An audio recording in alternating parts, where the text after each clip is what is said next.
विधानसभा के मानसून सत्र के पहले दिन सरकार और विपक्ष के बीच तीखी नोकझोंक हुई है।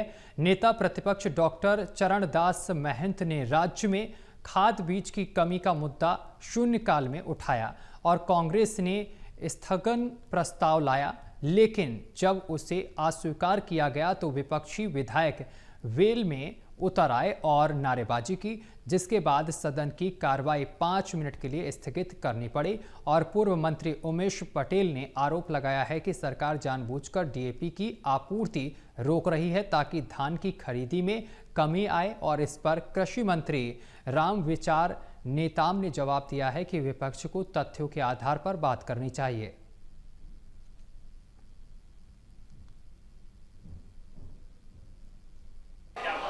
देखिए, पूरे छत्तीसगढ़ में खाद की बहुत ज़्यादा कमी है, बीज की बहुत ज़्यादा कमी है और जो भंडारण अप्रैल में होना चाहिए और पर्याप्त मात्रा में होना चाहिए, उसको भारतीय जनता पार्टी की सरकार जानबूझकर किसानों को उत्पादन को कम करने के लिए डीएपी को रोक रही है।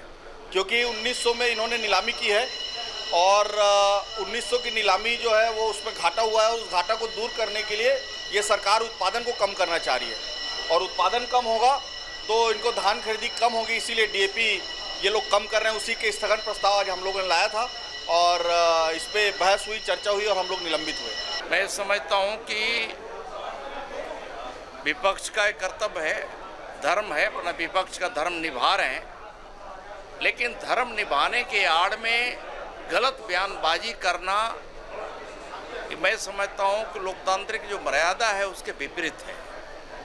और विपक्ष को जो वस्तु स्थिति है उसके आधार पे जरूर ही बात रखनी चाहिए, उनका अधिकार है।